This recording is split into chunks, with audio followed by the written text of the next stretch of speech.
Ayer se celebraba, ayer el Turco hubiese cumplido años. Y a mí me parece que el Turco es uno de los mejores relatores de la historia del fútbol argentino, junto con Horacio García Blanco, ayúdame, José María Muñoz. Avanti, José María Muñoz, pero en ese, ahí está el Turco Hueve, sin ningún lugar a duda, con el Víctor Hugo Morales, que ahí tiene que estar, digamos, tiene que estar en esa mesa, Yo sé que hay un día... Sí, ahí me fijé el 5 de noviembre. El 5 de noviembre. 5 de noviembre, muy cerquita del Día del Periodista Deportivo. Que me parece que debe tener que ver con alguna fecha de Fioravanti. No, porque el 5 de noviembre del 9:33 se hizo un relato por el periodista y relator Julio Moreno Toledano y transmitido por Radio El Mercurio. ¿Alguna pelea? Debe ser alguna... No, un relator de fútbol. Como un primer relato. Por eso, digo, hay... Colo-Colo y Magallanes. En la historia hay grandes relatores, enormes relatores. No, pero me parece que lo del Turco también es para tenerlo en consideración. Sí, bueno, sí. Empezamos la movida desde acá, me gusta que pueda ser el 27 de febrero el día del relator. Podemos empezar la movida desde la mañana del C, me gusta. Está muy bien. Gran laburo, Joaco. Un abrazo. Dale, Chelo, acá nos quedamos. Joaco Valenzuela haciendo toda la parte deportiva. En un ratito nos metemos en la parte judicial con Pancho Panero. Ahora charlar sobre un tema que tiene que ver con una publicación del Boletín Oficial que comienza y que vuelve a utilizar terminología que la verdad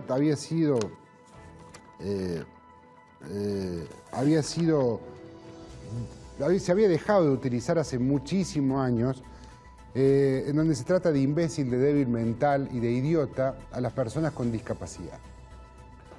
Recuerdo que con el Pancho, con Francisco Badini, trabajamos muchísimos años, mucho tiempo en una fundación que se llamaba Todos por Inclusión, una fundación que él creó y que él lideró. Lo saludo, Pancho. Pancho, querido, ¿cómo estás? ¿Todo bien? Chelo, buen día, ¿cómo están todos? Buen día a todos. Un gusto. Bien, bien. Con el Pancho laburábamos en una fundación llamada Todos por la Inclusión. Y hay una frase que creó él, en donde decía que integramos todo, pero incluimos muy poco. Y la terminología que uno utiliza para llamar a las personas con discapacidad tiene mucho que ver con esto de incluir a la persona en sociedad. Pancho tiene una hija que se llama Lucía, que es una crack, una genia, una figura fuera de serie. Y a partir de ahí nace todo esto. No solamente que los discapacitados integren una sociedad, sino que sean incluidos en tal lugar. ¿Cómo tomaste, Pancho, Francisco, todas estas terminologías nuevas? Ayer cuando estaba entrando a trabajar, mi hija, que es, aparte, es DAI, es docente de apoyo a la inclusión, mi hija más grande, eligió esa carrera, obviamente, me mandó esta resolución para que yo la viera y me remarcó los puntos referidos a la discapacidad intelectual. Y la verdad que era como remontarse a los libros de psiquis de 1971, que es cuando se utilizaban estos términos idiota, imbécil, y uno buscaba el concepto en la definición de la RAE y te dice que es un insulto. O sea que el que lo hizo dolosamente sabía que lo que estaba poniendo, porque ya no existía más eso en la terminología. Desde el 2006, donde se hace la Convención de las Personas con Discapacidad, esos términos se dejaron de usar. Entonces, alguien dolosamente buscó esos términos y lo incorporó en esta nueva resolución. Digo dolosamente porque estaba sabiendo lo que ponía y lo ponía con conocimiento de causa de que lo que estaba haciendo iba a generar un impacto. Pero aparte no solamente lo ponen, sino que lo explican. Sí, no es que lo ponen, lo explican. Sí. Es difícil de creer que alguien lo hizo sin voluntad. Lo que más me sorprende es leer un tuit del español, un abogado que está en el ANDI, el presidente del ANDI. Siempre fueron personas con discapacidad o personas relacionadas a la discapacidad quienes estaban en esas organizaciones, y hoy un abogado que entiendo que no entiende nada de lo que estamos hablando. Y había tomado la resolución de despedir a las personas que habían escrito eso, cuando en realidad el que lo firma es él, ¿no? Claro. O sea, ni siquiera tuvo la grandeza de reconocer el gravísimo, el graso error. ¿Qué significa esto, digamos, en términos prácticos? Cuando aparecen estas cosas es como 14 pasos para atrás, ¿no? O sea, en esto de la pelea permanente. Es como, es lo que te decía recién, es como volver a 1971.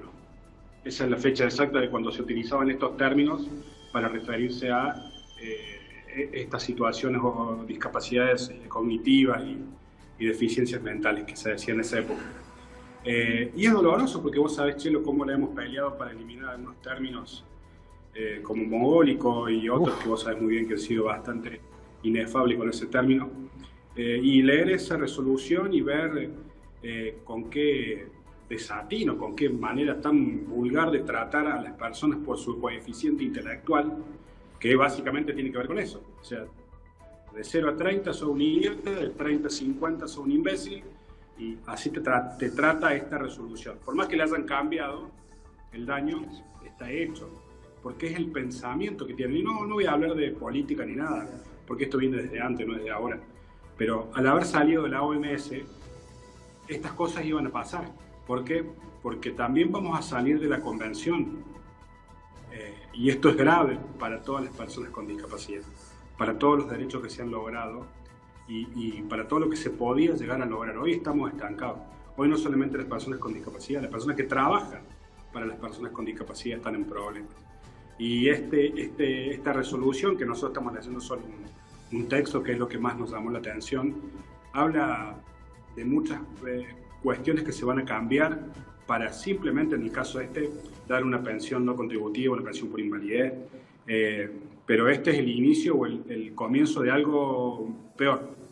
Francisco, buen día, Ernestina te saluda. Te consulto, mira, justo hiciste una mención de una palabra clave, estancados.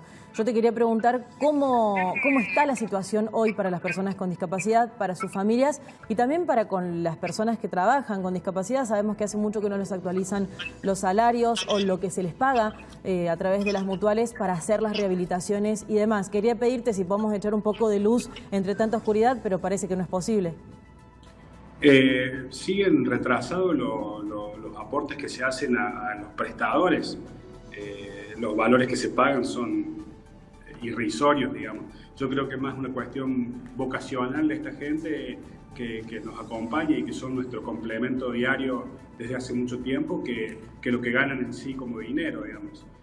Y aparte los retrasos abismales en los pagos, digamos. Hay gente hay obras sociales que no pagan desde hace mucho tiempo. ¿Y los chicos se quedan en muchos casos sin algún tipo de atención o se quedan sin sus terapias? Pero claro, o sea, depende también el dueño del lugar donde haga la terapia, de cuál es su humanidad, cuál es su empatía y hasta cuándo su bolsillo puede soportar, porque también está esa realidad, digamos. Hay mucha gente, dueño de centros, que tiene muy buena voluntad, pero hay que pagar a los psicólogos, a los psicopedagogos, hay que pagar al fonoaudiólogo y todo tiene un límite, se termina ahorcando en algún punto. Los transportistas pobres igual cobran algo irrisorio para el servicio real que brindan. Y esto que pasó ayer es un inicio de algo que me da la sensación de que se viene peor, digamos, que no hay un abismo, un atisbo de esperanza, sino que este es el pensamiento y el lineamiento que tiene una persona o alguien que solamente le importa el frío número y no está rodeado de gente sensible, que también hace falta que entienda que hay minorías, que en este caso son minorías que no se autoperciben, sino que son realmente de esta manera, que la están pasando mal y que la van a pasar peor. Pensaba en el trabajo, digamos, a todas luces. El gobierno ha dicho y ha pedido disculpas, no pidió disculpas, ha dicho que se equivocaron, que van a echar a estas personas. Ahora, ese documento que está en el boletín oficial no fue rectificado, o sea, continúa estando hábil ese, digamos, el que está publicado y por ende el legal es el último, el que tiene toda esta determinación. O sea, que hasta el momento sigue igual. Vamos a hacer claro. No cambia nada, solamente la disculpa y echarle a la persona que lo redactó. Nada más. Cortamos lo más fino, digamos. recuerdo durante mucho tiempo, muchos años, de hecho con Francisco laburamos mucho el tema de que a los comunicadores, cómo los comunicadores laburar el tema de el término mogólico, con lo que implicaba todo eso. Y me acuerdo que íbamos con él y hablábamos y hacíamos juntadas y cuando iban los periodistas y le explicábamos, che, mirá, no se dice así, se dice asá por esto, es una condición, no es una enfermedad. Bueno, todo un montón de términos. Sí, usted tiene un glosario. Entonces, lo usan poco. Lo usamos poco, claro. Pero digo, pero te acordás el laburo y durante tiempo para que oficialmente te lo cambien. Sí. O sea, y volvamos 10 pasos para atrás. No, es increíble. Sé que tenés que laburar, Panchito. Te mando un abrazo grande, gran laburo. Un abrazo para vos, gracias por estar. Saludos a Lucía y a toda tu gente. Un beso grande. Dale.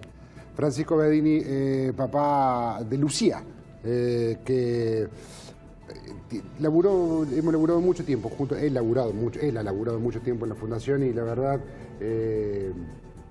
y trabajó mucho tiempo en esto, ¿no? En en la denominación, en cómo tratar a las personas, en qué decirles, en cómo decirles.